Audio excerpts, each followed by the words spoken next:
Friends, welcome to this lesson. So in today's session we are going to discuss our RBWM यानी Retail Banking and Wealth Management Unit number 23, which is based on importance of wealth management and introduction. So first of all let us see what is wealth management. दोस्तों wealth management एक investment advisory service है जो effluent clients होते हैं उनके लिए, जिसके अंदर दोस्तों बहुत सारे फाइनेंशियल सर्विस को कंबाइन किया जाता है ताकि उनका जो नीड्स है, उनकी जो रिक्वायरमेंट है उसको फुलफिल किया जा सके। किसकी रिक्वायरमेंट? जो हमारे एफ्लुएंट क्लाइंट है, जो अमीर क्लाइंट है, उनकी रिक्वायरमेंट को। तो वेल्थ मैनेजमेंट एडवाइज़र एक हाई लेवल प्रोफेशनल होता है जो कि एक क्लाइंट के वेल्थ को हॉलिस्टिकली मैनेज करता है और वन सेट फ़ी के साथ। तो वो क्या करता है कि अपने एफ्लुएंट क्लाइंट के वेल्थ को हॉलिस्टिकली मैनेज करेगा। कौन? Wealth management adviser. और दोस्तों वेल्थ मैनेजमेंट सर्विस के अंदर investment planning, accounting, tax planning, estate planning, retirement planning, portfolio and financial service management, ये सभी इंक्लूडेड हैं।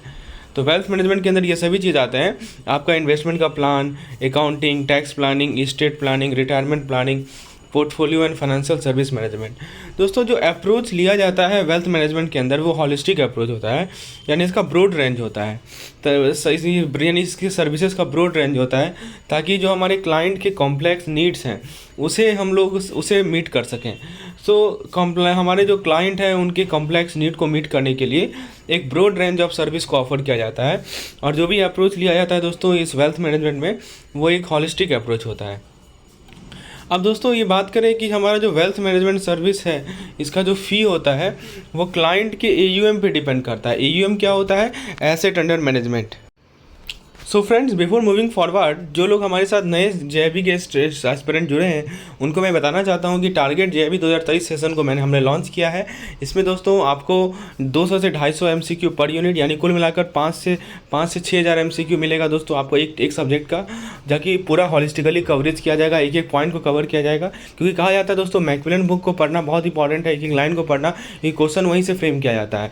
तो उसी पर्पज़ को मैंने सॉल्व किया है आपके लिए। मैंने हर एक मैकमिलन बुक के हर एक लाइन से क्वेश्चन बनाया है और दोस्तों उसको लगभग 200 से 300 MCQ है पर चैप्टर, ठीक है। तो यदि आप उसको कर लेते हैं दोस्तों तो आपका सारा कंसेप्ट क्लियर हो जाएगा, सारा पॉइंट रिवाइज हो जाएगा। तो अब वो अभी जो 2 महीना बचा है आपके लिए बहुत ज़रूरी है उसको क्लियर करना। और बाकी चीज़ आप डिटेल यहाँ पे स्लाइड पे देख सकते हैं। डिटेल जानकारी के लिए आप मुझे व्हाट्सएप कर सकते हैं दोस्तों। तो फ्रेंड्स, हम लोग डिस्कस कर रहे थे कि जो हमारा कॉम्प्रिहेंसिव वेल्थ मैनेजमेंट सर्विस होता है उसका जो फ़ी होता है दोस्तों, कॉम्प्रिहेंसिव वेल्थ मैनेजमेंट सर्विस का जो फ़ी है वो किस पे बेस्ड होता है? क्लाइंट्स के AUM पे बेस्ड होता है। AUM क्या होता है? Asset under management. दोस्तों वेल्थ मैनेजमेंट सर्विस जो है अप्रोप्रिएट होता है वेल्दी इंडिविजुअल के लिए जिनको डाइवर्स नीड की रिक्वायरमेंट है। मतलब वैसे वेल्दी इंडिविजुअल जिनकी नीड्स बहुत डाइवर्स है उनको वेल्थ मैनेजमेंट सर्विस अप्रोप्रिएट होता है उनके लिए। और जब वेल्थ मैनेजमेंट सर्विस को प्रोवाइड किया जाता है इंटरनेशनल लेवल पे तो उसे ग्लोबल वेल्थ मैनेजमेंट कहा जाता है। दोस्तों वेल्थ मैनेजमेंट जो है इन्वेस्टमेंट एडवाइस से बढ़कर है, ठीक है। ये पर्सन के एक तो होता है इन्वेस्टमेंट एडवाइस, और वेल्थ मैनेजमेंट क्या होता है कि उसके किसी पर्सन के फाइनेंशियल लाइफ के हर एक एस्पेक्ट को कवर करता है। दोस्तों वेल्थ मैनेजमेंट का एम ये होता है कि जो हमारे अलग अलग फाइनेंशियल पीसेस हैं, एडवाइस के पीसेस हैं, उसे हम लोग क्या करें? इंटीग्रेट करें। वेल्थ मैनेजमेंट के अंदर दोस्तों बहुत सारे फाइनेंशियल सर्विस को कोऑर्डिनेट किया जाता है ताकि क्लाइंट के एसेट्स को और उसके करंट और फ्यूचर नीड्स के प्लान को मैनेज किया जा सके। तो वेल्थ मैनेजमेंट के अंदर क्या करते हैं आप कि बहुत सारे जो फाइनेंशियल सर्विसेज हैं उसे आप क्या करते हैं दोस्तों? कोऑर्डिनेट करते हैं so as to manage the clients asset and plan for the current and future need. जो वेल्थ मैनेजर होते हैं वो कुछ एरिया में स्पेशलाइज होते हैं, जैसे क्रॉस बॉर्डर वेल्थ मैनेजमेंट, इन सभी में वेल्थ मैनेजर स्पेशलाइज होते हैं। वेल्थ मैनेजर दोस्तों आउटसाइड फाइनेंशियल एक्सपर्ट के साथ कोऑर्डिनेट करते हैं और क्लाइंट्स के अपने सर्विस प्रोफेशनल के साथ कोऑर्डिनेट करते हैं ताकि जो है एक ऑप्टिमल स्ट्रेटजी को डेवलप किया जा सके। तो वेल्थ मैनेजर को कोऑर्डिनेट करना पड़ता है दूसरे फाइनेंशियल एक्सपर्ट के साथ, और क्लाइंट का जो अपने सर्विस प्रोफेशनल्स हैं उनके साथ दोस्तों कोऑर्डिनेट करना पड़ता है so as to create an optimal strategy. जो वेल्थ मैनेजमेंट होता है उसके अंदर एक पर्सन का, एक फैमिलीज़ का financial life, investment, saving, banking, philanthropic activity, सारा कुछ आता है दोस्तों वेल्थ मैनेजमेंट के अंदर। तो फ्यूचर के लिए प्लानिंग बहुत ज़रूरी है और वेल्थ मैनेजर जो है एस्टेट प्लानिंग में हेल्प करते हैं ताकि जो है लॉन्ग टर्म के लिए वेल्थ को प्रिजर्व किया जा सके। दोस्तों ये जो पॉइंट आपको मैं समझा रहा हूँ बुक में आप देखेंगे तो काफ़ी ज़्यादा थोड़ा सा टिपिकल लैंग्वेज में लिखा हुआ है, इसको मैंने आसान करके आपको पॉइंट वाइज प्रोवाइड कर रहा हूँ। तो इसी तरह का PDF मेरे हर एक यूनिट का है जिसमें पॉइंट वाइज चीज़ों को समझाया गया है, ताकि आप यदि रिवाइज करें तो आपको पॉइंट वाइज समझ में आता जाए, ये पॉइंट है, ये पॉइंट है। बुक पढ़ने जाएंगे तो आपको पैराग्राफ मिलेगा, तो पैराग्राफ में ये छाट पाना है, बहुत दिक्कत होती है कि क्या इंपॉर्टेंट है, क्या छोड़ना है हमें। तो उसी चीज़ को मैं पॉइंट वाइज आपके सामने प्रस्तुत कर रहा हूँ कि हाँ, ये सभी चीज़ जो पॉइंट वाइज प्रस्तुत किए जा रहे हैं, these are more very important. If you want such type of PDF you can get by WhatsApp me on the number shown on the screen. चलिए दोस्तों, बात करते हैं कि वेल्थ मैनेजमेंट का बिजनेस स्ट्रक्चर कैसा होता है। तो जो वेल्थ मैनेजमेंट के जो ऑफिसर्स होते हैं उनके पास एक्सपर्ट्स की टीम होती है और प्रोफेशनल की टीम होती है जो कि अलग अलग फील्ड के लिए एडवाइस प्रोवाइड करती है। वो दोस्तों आपके इन्वेस्टेबल एसेट, विल्स, ट्रस्ट, इन सभी को मैनेज करने के लिए सर्विस ऑफर करते हैं। कौन? Wealth management officers. और दोस्तों इनके पास ट्रस्ट होता है टैक्स को मिनिमाइज करने के लिए और एस्टेट प्लानिंग के लिए। तो वेल्थ मैनेजमेंट ऑफिसर्स के पास एक्सपर्ट्स की टीम होगी, प्रोफेशनल्स की टीम होगी जो कि अलग अलग फील्ड में सर्विसेज एडवाइस प्रोवाइड करेगी। ये आपको इन्वेस्टेबल एसेट, विल्स, ट्रस्ट, इन सभी को मैनेज करने के लिए सर्विस प्रोवाइड करती है। और दोस्तों ट्रस्ट होती है टैक्स मिनिमाइज करने के लिए और एस्टेट प्लानिंग के लिए। दोस्तों जो हमारे इन्वेस्टमेंट फर्म के वेल्थ मैनेजमेंट एडवाइज़र होते हैं उनको ज़्यादा नॉलेज होता है इन्वेस्टमेंट स्ट्रेटजी का। तो जो भी इन्वेस्टमेंट फर्म के वेल्थ मैनेजमेंट एडवाइज़र होते हैं दोस्तों, उन्हें नॉलेज ज़्यादा होता है इन्वेस्टमेंट स्ट्रेटजी का। वेल्थ मैनेजमेंट एडवाइज़र जो है, जो कि लार्ज बैंक के लिए काम करते हैं, उनके पास एक अलग फोकस होता है। वेल्थ मैनेजमेंट प्रोफेशनल के पास एक्सपर्टाइज होता है बहुत सारे फाइनेंशियल एरियाज का, जैसे इन्वेस्टमेंट का, पोर्टफोलियो मैनेजमेंट का, एस्टेट प्लानिंग का, इंश्योरेंस ऑप्शन का। जो एक्सपर्टाइज का लेवल है वो अलग अलग फर्म्स के लिए वेरी कर सकता है। जो वेल्थ मैनेजर्स हैं वो एक प्लान डेवलप करते हैं क्लाइंट के फाइनेंशियल सिचुएशन पे बेस्ड, गोल पे बेस्ड, कि जो हमारा क्लाइंट है उसका फाइनेंशियल सिचुएशन क्या है, उसका फर्दर गोल क्या है, उसके रिस्क टॉलरेंस क्या है, ताकि इन सभी चीज़ पे ध्यान रखते हुए वो एक प्लान को डेवलप करते हैं। और दोस्तों उनके वेल्थ को बढ़ाते हैं या मेंटेन रखते हैं, किसके वेल्थ को? क्लाइंट के वेल्थ को। अब दोस्तों ये जो प्लान है, जो प्लान डेवलप किया गया वेल्थ मैनेजर के द्वारा, इसके अंदर दोस्तों अलग अलग फाइनेंशियल एस्पेक्ट का कोऑर्डिनेशन होता है। जैसे आपको कौन कौन सा फाइनेंशियल एस्पेक्ट हो सकता है, जैसे मान लीजिए टैक्स प्लानिंग है, विल्स है, एस्टेट्स है, ताकि क्लाइंट के वेल्थ को प्रोटेक्ट किया जा सके। जो मैनेजर होते हैं दोस्तों, वेल्थ मैनेजर होते हैं, वो रेगुलरली क्लाइंट के साथ मीटिंग रखते हैं, उनके गोल को अपडेट करते हैं, रिव्यू करते हैं, और जो उनके फाइनेंशियल पोर्टफोलियो उसे रीबैलेंस करते हैं। और ये इन्वेस्टिगेट करते हैं कि क्या कोई एडिशनल सर्विस की रिक्वायरमेंट है या नहीं है। अल्टीमेट गोल यही रहता है दोस्तों कि क्लाइंट के सर्विस में रहें, ठीक है, थ्रू आउट देयर लाइफ, उनके ज़िंदगी भर उनको सर्विस प्रोवाइड करते रहें। दोस्तों वेल्थ मैनेजर जो है अपनी सर्विस के लिए ऑब्वियसली चार्ज करते हैं, फ्री सर्विस तो होता नहीं है। तो अब जरा वेल्थ मैनेजमेंट की प्रोसेस के बारे में बात करते हैं। अभी तक हमने क्या देखा कि वेल्थ मैनेजमेंट का बिजनेस स्ट्रक्चर कैसा होता है। अब जरा बात करते हैं कि वेल्थ मैनेजमेंट प्रोसेस कैसे होते हैं। दोस्तों वेल्थ मैनेजमेंट के अंदर आप एक क्लाइंट के करंट फाइनेंशियल सिचुएशन को एसेस करते हैं और उनके फाइनेंशियल गोल को आइडेंटिफाई करते हैं। एक कस्टमाइज सॉल्यूशन को डिज़ाइन किया जाता है ताकि गोल को अचीव किया जा सके। अब गोल में क्या क्या हो सकता है दोस्तों, कि जो हमारा एसेट एलोकेशन मैनेजमेंट हो सकता है, टैक्टिकल मैनेजमेंट हो सकता है, डाइवर्सिफाइड मैनेजमेंट हो सकता है। So all of these management are included in the goals. दोस्तों यदि हम एसेट एलोकेशन मैनेजमेंट की बात करें, तीन वर्ड अभी आया, एक आया एसेट एलोकेशन मैनेजमेंट, एक आया टैक्टिकल मैनेजमेंट और एक आया डाइवर्सिफाइड मैनेजमेंट। जरा इन तीनों को बात करते हैं दोस्तों। एसेट एलोकेशन मैनेजमेंट का मतलब ये होता है दोस्तों, ये इस बात पे फोकस करता है कि आपके इन्वेस्टमेंट पोर्टफोलियो को मैनेज किया जाए ताकि इनकम को जनरेट किया जा सके रिस्क को बैलेंस करके। यानी दोस्तों एसेट एलोकेशन मैनेजमेंट का मतलब यही है कि आप इन्वेस्टमेंट पोर्टफोलियो को क्या कर रहे हैं दोस्तों, मैनेज कर रहे हैं। You are managing the investment portfolio, यानी आपने कहाँ कहाँ इन्वेस्ट किया, उसका एक पोर्टफोलियो होगा ना, उसको आप मैनेज कर रहे हैं ताकि रिस्क को बैलेंस करते हुए, रिस्क कम से कम हो, बैलेंस करते हुए आप इनकम को जनरेट करें। टैक्टिकल मैनेजमेंट क्या करता है कि आपको बेस्ट अल्टरनेटिव, बेस्ट टैक्टिक्स बताता है कि फाइनेंशियल स्ट्रेटजी को अचीव करने का बेस्ट तरीका क्या है, वो टैक्टिकल मैनेजमेंट बताता है। और डाइवर्सिफाइड मैनेजमेंट आपको एक फ्लेक्सिबल मॉडल देता है क्लाइंट्स के नीड को मीट करने का। तो ये तीन मैनेजमेंट है दोस्तों, एक है एसेट एलोकेशन मैनेजमेंट, एक है टैक्टिकल मैनेजमेंट, एक है डाइवर्सिफाइड मैनेजमेंट। एसेट एलोकेशन में मैंने आपको बताया कि एसेट एलोकेशन में दोस्तों जो हमारे अलग अलग एसेट्स होते हैं, ठीक है, वहाँ से आप इनकम जनरेट करते हैं दोस्तों। और फिर हाँ, इन्वेस्टमेंट पोर्टफोलियो पे फोकस करते हैं ताकि वहाँ से इनकम जनरेट कर सके और रिस्क को बैलेंस करते हुए। टैक्टिकल मैनेजमेंट में आपका फाइनेंशियल स्ट्रेटजी के लिए बेस्ट टैक्टिक्स, बेस्ट अल्टरनेटिव को डिसाइड किया जाता है। और डाइवर्सिफाइड मैनेजमेंट पे एक फ्लेक्सिबल मॉडल होता है ताकि क्लाइंट्स के नीड को मीट किया जाए। दोस्तों ये जो प्रोसेस है उसके अंदर क्या होता है कि आप इम्प्लीमेंट करते हैं फाइनेंशियल स्ट्रेटजीज़ को प्लान में और फिर रिजल्ट को रेगुलरली मॉनिटर करते हैं।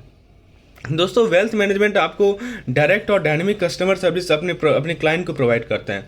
यानी वेल्थ मैनेजमेंट के द्वारा इनके क्लाइंट को डायरेक्ट और डायनेमिक कस्टमर सर्विस प्रोवाइड किया जाता है। अब जरा बात करते हैं दोस्तों वेल्थ मैनेजमेंट की प्रोडक्ट्स की। तो आपको समझ में आ गया दोस्तों कि वेल्थ मैनेजमेंट का प्रोसेस क्या होता है। 3 प्रोसेस होता है, याद रखिएगा। एक हमारा टेक्निकल प्रोसेस होता है, एक हमारा दोस्तों एसेट एलोकेशन मैनेजमेंट होता है, और एक हमारा डाइवर्सिफाइड मैनेजमेंट होता है। So please remember these 3 process which are very important for wealth management. अब दोस्तों एसेट एलोकेशन मैनेजमेंट क्या फोकस करता है, टेक्निकल मैनेजमेंट क्या करता है, डाइवर्सिफाइड मैनेजमेंट क्या करता है, ठीक है, ये सब भी मैंने बताया। और इस प्रोसेस के अंदर आप फाइनेंशियल स्ट्रेटजी को इम्प्लीमेंट करते हैं प्लान में, और फिर उसके रिजल्ट को रेगुलरली मॉनिटर करते हैं। तो ये सब पॉइंट को ध्यान रखना है दोस्तों। वेल्थ मैनेजमेंट की प्रोडक्ट के बारे में बात करें तो मेनली बहुत सारे प्रोडक्ट्स होते हैं वेल्थ मैनेजमेंट के और सर्विसेज के, जो कि मार्केट में अवेलेबल हैं। कस्टमर के पास टिपिकली कस्टमर ने क्या किया है कि लार्ज अमाउंट ऑफ मनी को इन्वेस्ट किया है बैंक डिपॉजिट में, कन्वीनियंस के कारण और वेल्थ मैनेजमेंट सर्विस के कारण। वेल्थ मैनेजमेंट प्रोफेशनल जो है अल्टरनेटिव एसेट मैनेजमेंट ऑफर करते हैं अपने क्लाइंट को। वेल्थ मैनेजमेंट प्रोफेशनल क्लाइंट को हेल्प करते हैं कि अपने इन्वेस्टमेंट को मैनेज करें बॉन्ड्स में, कॉर्पोरेट फिक्स डिपॉजिट में, फिक्स्ड मैच्योरिटी प्लान में और डिवेंचर्स में। वेल्थ मैनेजमेंट प्रोफेशनल अपने इंश्योरेंस सर्विस प्रोवाइड करते हैं अपने क्लाइंट्स को, ताकि क्लाइंट्स के रिस्क को मैनेज किया जा सके और उनके एसेट को प्रोटेक्ट किया जा सके। तो wealth management professor alternative asset management service देते हैं अपने क्लाइंट को बॉन्ड इन्वेस्टमेंट में, कॉर्पोरेट फिक्स डिपॉजिट के इन्वेस्टमेंट में, मैच्योरिटी प्लान के इन्वेस्टमेंट में हेल्प करते हैं मैनेज करने में। और इंश्योरेंस सर्विस भी प्रोवाइड करते हैं वेल्थ मैनेजमेंट प्रोफेशनल अपने क्लाइंट को उनके रिस्क को मैनेज करने के लिए। जो हमारे म्यूचुअल फंड और सिस्टमेटिक इन्वेस्टमेंट प्लान, ये सभी दूसरे कॉमन प्रोडक्ट हैं जो कि वेल्थ मैनेजमेंट प्रोफेशनल के द्वारा ऑफर किए जाते हैं। देखिए कितना कुछ है, बॉन्ड में investment, corporate fix deposit, fix maturity plan, debenture, इन सभी में को मैनेज करने में हेल्प करते हैं दोस्तों। उसके बाद दोस्तों जो पोर्टफोलियो मैनेजमेंट सर्विस है, इसको हम लोग पीएमएस कहते हैं। इसके द्वारा क्या होता है कि क्लाइंट जो है अपने इन्वेस्टमेंट पोर्टफोलियो को मैनेज कर सकते हैं और उनके फाइनेंशियल गोल को मीट करते हैं। So this is called PMS. PMS क्या होता है दोस्तों? Portfolio management service. इसके द्वारा क्लाइंट जो भी क्लाइंट है वो अपने इन्वेस्टमेंट पोर्टफोलियो को मैनेज करते हैं, अपने फाइनेंशियल गोल को मीट करते हैं। दोस्तों पोर्टफोलियो मैनेजमेंट सर्विस याद रखिएगा। और रियल एस्टेट सर्विस को भी ऑफर किया जाता है क्लाइंट, ताकि क्लाइंट इन्वेस्ट कर सकें और अपने रियल एस्टेट प्रॉपर्टी को मैनेज करें। रिटायरमेंट प्लानिंग सर्विस भी हेल्प करता है क्लाइंट को अपने फाइनेंशियल नीड को मीट करने के लिए रिटायरमेंट के बाद। स्ट्रेटजिक बिजनेस स्ट्रेटजी सर्विस भी ऑफर किया जाता है, ताकि क्लाइंट जो है इन्फॉर्म बिजनेस डिसीजन ले सके। विल राइटिंग सर्विस भी कॉमनली प्रोवाइड किया जाता है वेल्थ मैनेजमेंट प्रोफेशनल के द्वारा, ताकि वो क्लाइंट को हेल्प कर सके अपने एस्टेट को प्लान करने में और इंश्योर करने में कि जो एसेट है वो उनके विशेष के अकॉर्डिंगली डिस्ट्रीब्यूटेड है, जिसे हम लोग कहते हैं विल राइटिंग सर्विस। ये भी कौन प्रोवाइड करती है? वेल्थ मैनेजमेंट प्रोफेशनल प्रोवाइड करती है अपने क्लाइंट को अपनी एस्टेट को प्लान करने के लिए। दोस्तों अल्टरनेटिव एसेट एक नॉन ट्रेडिशनल एसेट होता है जो कि स्टैंडर्ड इन्वेस्टमेंट पोर्टफोलियो में नहीं देखा जाता। और ये जो अल्टरनेटिव एसेट होता है ना दोस्तों, इसका अपना इकोनॉमिक वैल्यू होता है, लेकिन इसको अनकन्वेंशनल नेचर के कारण वैल्यू करना डिफिकल्ट होता है। आपको मैं एग्जाम्पल बताऊँ अल्टरनेटिव एसेट का, जैसे art and antiques, precious metals, fine wines, rare stamps, coins, sport card, ये सभी हमारे अल्टरनेटिव एसेट हैं। ये कुछ नॉन ट्रेडिशनल एसेट होते हैं जिसको हम स्टैंडर्ड इन्वेस्टमेंट पोर्टफोलियो में नहीं देख पाते और इनका अपना इकोनॉमिक वैल्यू होता है। बॉन्ड्स की बात करें दोस्तों, तो बॉन्ड्स हमारा फिक्स्ड इनकम इंस्ट्रूमेंट है जो कि लोन से डिराइव होता है। जो इशूअर होती है वो स्पेसिफिक इंटरेस्ट और प्रिंसिपल अमाउंट बोलती है कि मैं मैच्योरिटी पे कर दूंगा। जो बॉन्ड इशू करता है वो बोलता है कि हाँ कि मैं आपको अभी आप बॉन्ड खरीद लो मेरे से, और अब मैं आपको जैसे ही मैच्योरिटी होगा तो आपको जो भी प्रिंसिपल इंटरेस्ट रहेगा वो मैं पे कर दूंगा। बॉन्ड सरकार इशू करती है, कॉर्पोरेशन इशू करती है, म्यूनिसिपैलिटी इशू करती है, कुछ सॉवरेन बॉन्ड होता है। बॉन्ड ट्रेडेबल होता है बॉन्ड मार्केट में। बॉन्ड मार्केट जो है लेस वोलेटाइल है इक्विटी मार्केट के कंपैरिजन में। बहुत तरह के बॉन्ड होते हैं जैसे government bond, corporate bond, tax free bond. अब जरा बॉन्ड मार्केट्स और टाइप की बात करें तो बॉन्ड मार्केट उस इन्वेस्टर के सुटेबल है जिनका लो रिस्क टॉलरेंस है, ताकि अपने पोर्टफोलियो को डाइवर्स कर सके। तो बॉन्ड मार्केट का मेजर रोल है कि गवर्नमेंट को हेल्प करेगी, लार्ज प्राइवेट एंटिटीज़ को हेल्प करेगी कि उसे लॉन्ग टर्म कैपिटल मिले। दो तरह के बॉन्ड मार्केट होते हैं, एक प्राइमरी मार्केट होते हैं, एक सेकेंडरी मार्केट होते हैं। कन्वर्टेबल बॉन्ड परचेजर को एक राइट देती है या ऑब्लिगेशन देती है कि उस बॉन्ड को वो शेयर में कन्वर्ट कर सकता है। किसी भी इशूइंग कंपनी के बॉन्ड को वो शेयर में कन्वर्ट कर सकता है, किसी भी इशूइंग कंपनी के। जो हमारे रेगुलर कन्वर्टेबल बॉन्ड होते हैं वो इन्वेस्टर को एक राइट देती है कि बॉन्ड को शेयर में कन्वर्ट कर सकता है प्री डिटरमाइंड कन्वर्जन प्राइस पे। जो मैंडेटरी कन्वर्टेबल बॉन्ड होते हैं वो इन्वेस्टर को ऑब्लिगेट करते हैं कि बॉन्ड को शेयर में कन्वर्ट कर सकते हैं दोस्तों मैच्योरिटी पे। एक होता है हमारा reverse convertible bond. Reverse convertible bond issuing company को हेल्प करती है कि बॉन्ड को शेयर में कन्वर्ट कर सके प्री डिटरमाइंड कन्वर्जन प्राइस पे। देखिए ये सभी डिफरेंट टाइप्स ऑफ बॉन्ड है। एक हमने बताया आपको रेगुलर कन्वर्टेबल बॉन्ड। कन्वर्टेबल का मतलब ये हुआ कि बॉन्ड को आप शेयर में कन्वर्ट कर दें। ये मतलब बॉन्ड कन्वर्टेबल तब होता है जब वो शेयर में कन्वर्ट हो सके। तो एक होगा रेगुलर कन्वर्टेबल बॉन्ड, यानी बॉन्ड को शेयर में पहले से कन्वर्जन प्राइस डिसाइड होता है, उस पर कन्वर्ट कर दिया जाता है बॉन्ड को शेयर में। एक होता है मैंडेटरी कन्वर्टेबल बॉन्ड। मैंडेटरी में क्या होता है दोस्तों कि इन्वेस्टर जो है बॉन्ड को शेयर में कन्वर्ट करती है मैच्योरिटी होने पे। एक होता है रिवर्स कन्वर्टेबल बॉन्ड। इसमें क्या होता है कि जो इशूइंग कंपनी है वो बॉन्ड को शेयर में कन्वर्ट करती है प्री डिटरमाइंड कन्वर्जन प्राइस पे। गवर्नमेंट बॉन्ड जो है सेंट्रल या स्टेट गवर्नमेंट इशू करती है ताकि इंफ्रास्ट्रक्चर को डेवलप कर सके, और उसे सेफ कंसीडर किया जाता है क्योंकि ये इंडियन गवर्नमेंट की तरह गारंटीड होता है। Government bond stable return offer करती है और उसको 5 से 40 साल तक आप यूज कर सकते हैं गवर्नमेंट बॉन्ड को। गवर्नमेंट बॉन्ड इंडिविजुअल इन्वेस्टर को अवेलेबल होती है, कोऑपरेटिव बैंक को अवेलेबल होती है, लार्ज इन्वेस्टर को अवेलेबल होती है जैसे कंपनीज और कमर्शियल बैंक। यदि हम गवर्नमेंट बॉन्ड के टाइप्स की बात करें तो एक फिक्स रेट बॉन्ड होती है, एक तरह की गवर्नमेंट बॉन्ड है।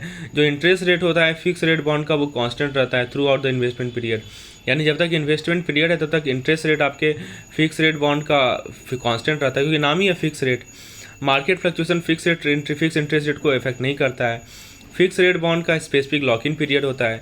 जो गवर्नमेंट बॉन्ड होता है दोस्तों उसका फिक्स इंटरेस्ट रेट होता है, मैच्योरिटी 1 से 5 साल तक रखता है, और जो प्री मैच्योर विड्रॉल होता है उस कारण से पेनल्टीज आ सकते हैं। जो फ्लोटिंग रेट बॉन्ड होते हैं उनका वेरिएबल इंटरेस्ट रेट होता है, नाम से ही क्लियर है, और इनका जो इंटरेस्ट रेट होता है वो पीरियोडिक नेचर का होता है, और उससे क्या होता है कि इंटरेस्ट रेट रिस्क को मिटिगेट कर सकते हैं आप।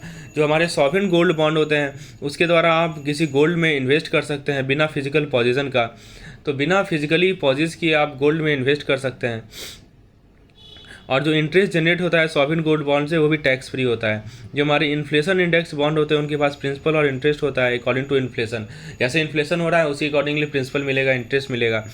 जो 7.75% गवर्नमेंट ऑफ इंडिया का सेविंग बॉन्ड है उसका इंटरेस्ट रेट है 7.75, और दोस्तों टैक्सेबल होता है इन्वेस्टर के इनकम स्लैब टैक्स स्लैब पे बेसिस पे। यानी जो गवर्नमेंट ऑफ इंडिया का जो सेविंग बॉन्ड है उस पर इंटरेस्ट रेट कितना है दोस्तों 7.75 इंटरेस्ट रेट देती है, और ये टैक्सेबल भी होता है किस स्लैब में इन्वेस्टर है उसके बेसिस पे। दोस्तों यदि हम बात करें कुछ बॉन्ड ऐसे होते हैं जहाँ पे कॉल या पुट ऑप्शन होते हैं। इससे क्या फ़ायदा मिलता है कि जो बॉन्ड ऐसा इशू कर रहा है कि वो बेच भी सकता है बॉन्ड को इशूअर को। जीरो कूपन बॉन्ड क्या होते हैं कि कोई इंटरेस्ट आपको नहीं मिलता है, और यहाँ पे जो भी आपका इशुएंस प्राइस है और रिडेम्पशन वैल्यू है उस पर कोई इंटरेस्ट अर्न नहीं होता है, कोई ऑक्शन के द्वारा इशू नहीं होगा। म्युनिसिपल बॉन्ड क्या होता है, डेब्ट इंस्ट्रूमेंट होता है जो कि म्युनिसिपैलिटी इशू करती है सोशियो इकोनॉमिक डेवलपमेंट के लिए। अब देखिए मैच्योरिटी पीरियड इनका म्युनिसिपल बॉन्ड का 3 साल तक का होता है, ठीक है। तो म्युनिसिपल बॉन्ड के बारे में क्या बताया, कुछ डेब्ट इंस्ट्रूमेंट है म्युनिसिपैलिटी इशू करती है अपने सोशियो इकोनॉमिक डेवलपमेंट के लिए, उसे म्युनिसिपल बॉन्ड कहते हैं। दोस्तों 2 तरह के म्युनिसिपल बॉन्ड होते हैं, एक होते हैं जनरल ऑब्लिगेशन बॉन्ड जिसका रिपेमेंट होता है जनरल रेवेन्यू से, एक होता है रेवेन्यू बॉन्ड जिनका रिपेमेंट होता है रेवेन्यू जो कि स्पेसिफिक प्रोजेक्ट जनरेट करके दे रही है वहाँ से। कुछ रिटेल बॉन्ड होते हैं, रिटेल बॉन्ड कंपनीज को अलाउ करते हैं कि वो कैपिटल रेज कर सके borrowing at a fix rate from investor, यानी जो इस निवेशक हैं उनसे फिक्स रेट पे बोरो करके कैपिटल को कंपनी कैपिटल रेज कर सकती है। और ये जो रिटेल बॉन्ड होते हैं बिजनेस को एक्सपेंड करने के लिए, डेब्ट को पे ऑफ करने के लिए, इन सभी के लिए यूज होते हैं। कुछ इंश्योरेंस होते हैं दोस्तों, इंश्योरेंस फाइनेंशियल लॉसेस के अगेंस्ट प्रोटेक्ट किए जाते हैं। इंश्योरेंस पॉलिसी एक कॉन्ट्रैक्ट होता है इंडिविजुअल और इंश्योरेंस कंपनी के बीच में। जो इंश्योर्ड होते हैं वो प्रीमियम पे करते हैं, बदले में उन्हें क्या मिलता है, फाइनेंशियल प्रोटेक्शन मिलता है। इंश्योरेंस कंपनी को इंश्योर्ड माना जाता है। और दोस्तों जो इंश्योरेंस पॉलिसी होती है वो टर्म्स एंड कंडीशन को आउटलाइन करती है जिसमें इंश्योर्ड को फाइनेंशियली कॉम्पेंसेट किया जाएगा, ठीक है। एक होता है इंश्योरर और एक होता है इंश्योर्ड। दोस्तों इंश्योरेंस एक रिस्क प्रोटेक्शन है और वेल्थ मैनेजमेंट स्ट्रेटजी है जो कि फाइनेंशियल प्लानिंग में यूज होता है। इंडिविजुअल, कॉर्पोरेशन या दूसरे ग्रुप जो है पोटेंशियल लॉस से सेफ गार्ड कर सकते हैं प्रीमियम को पे करके। यदि हम बात करें इंश्योरेंस पॉलिसी का तो एग्जांपल है जो आपका financial loss to family cover करता है। मान लीजिए कुछ अनएक्सपेक्टेड किसी फैमिली में एक ही आदमी काम करने वाला इनकम जनरेटिंग पर्सन है और उसी का डेथ हो जाए तो वहाँ पे इंश्योरेंस हेल्प करता है फाइनेंशियल लॉस को कवर करने में। और दोस्तों जो भी इनकम का लॉस हुआ डेथ ऑफ द पर्सन उसके कारण फाइनेंशियल डिफिकल्टीज आ सकती है फैमिली के लिए, तो इंश्योरेंस पॉलिसी के कारण क्या होगा, इंश्योरेंस पॉलिसी में आपको मंथली बेसिस पे या ईयरली बेसिस पे प्रीमियम देना पड़ता है। और ये जो प्रीमियम होते हैं दोस्तों ये जो पॉलिसी गारंटी करती है कि फैमिली को सब्सटेंशियल अमाउंट ऑफ कॉम्पेंसेशन मिलेगा जैसे पर्सन का डेथ हो जाए। जो लाइफ इंश्योरेंस है वो आपको फाइनेंशियल प्रोटेक्शन प्रोवाइड करता है इंश्योर्ड पर्सन फैमिली के लिए। हेल्थ इंश्योरेंस जो है मेडिकल एक्सपेंस के कॉस्ट को कवर करता है, सर्जिकल प्रोसीजर को भी कवर करता है। और डिसेबिलिटी इंश्योरेंस दोस्तों इंडिविजुअल को कवरेज प्रोवाइड करता है जो कि फिजिकल डिसेबिलिटी एक्सपीरियंस कर रहा है और वो काम नहीं कर पा रहा है बहुत दिनों तक। ऑटो इंश्योरेंस व्हीकल्स को प्रोटेक्ट करता है। होम इंश्योरेंस आपके होम को प्रोटेक्ट करता है अगर structural damage, fire, earthquake. Travel insurance losses during international और डोमेस्टिक ट्रैवल उसे प्रोटेक्ट करता है। इंश्योरेंस पॉलिसीज़ बहुत तरह के क्लाइंट्स के नीड के बेस्ड पे होते हैं, रिस्क प्रोटेक्शन रिक्वायरमेंट के बेसिस पे होते हैं। इंश्योरेंस जो है लॉस के अगेंस्ट प्रोटेक्शन में दे सकता है आपको, प्रीमैच्योर डेथ हो जाए, लायबिलिटी का लॉस हो जाए या डिसेबिलिटी हो जाए। इंश्योरेंस दोस्तों ऑब्लिगेशन कवर कर सकता है डेथ के बाद, ठीक है। इंश्योरेंस आपको अनफोर्सेबल मेडिकल, हेल्थ या हॉस्पिटल एक्सपेंस से बचा सकता है। इंश्योरेंस जो है एम्प्लॉय लॉसूट्स के अगेंस्ट बचा सकता है। इंश्योरेंस दोस्तों एक कार को चोरी होने से या लॉस होने से बचा सकता है। तो सभी को इंश्योरेंस की रिक्वायरमेंट है किसी न किसी रूप में, जैसे लायबिलिटी, ऑटो, डिसेबिलिटी, मेडिकल या लाइफ इंश्योरेंस। तो राइट इंश्योरेंस को सेलेक्ट करना बहुत ही क्रूशियल है ग्रेट फाइनेंशियल प्लानिंग के लिए। तो ये सभी पॉइंट है दोस्तों, ये हमारे फर्स्ट लेक्चर के पार्ट है जो कि फ्रीली अवेलेबल था। बाकी नेक्स्ट लेक्चर पेड मेंबर के लिए अवेलेबल होगा। तो यदि आप इतने आसान लैंग्वेज में चीज़ों को समझना चाहते हैं और साथ ही साथ दोस्तों एक पॉइंट वाइज यदि इस तरह के नोट्स चाहते हैं और यदि 250+ MCQ चाहते हैं सिंगल यूनिट पे, तो आप हमारे पेड कोड का हिस्सा हो जाइए। डिटेल जानकारी के लिए आप मुझे व्हाट्सएप कर सकते हैं इस नंबर पे। धन्यवाद।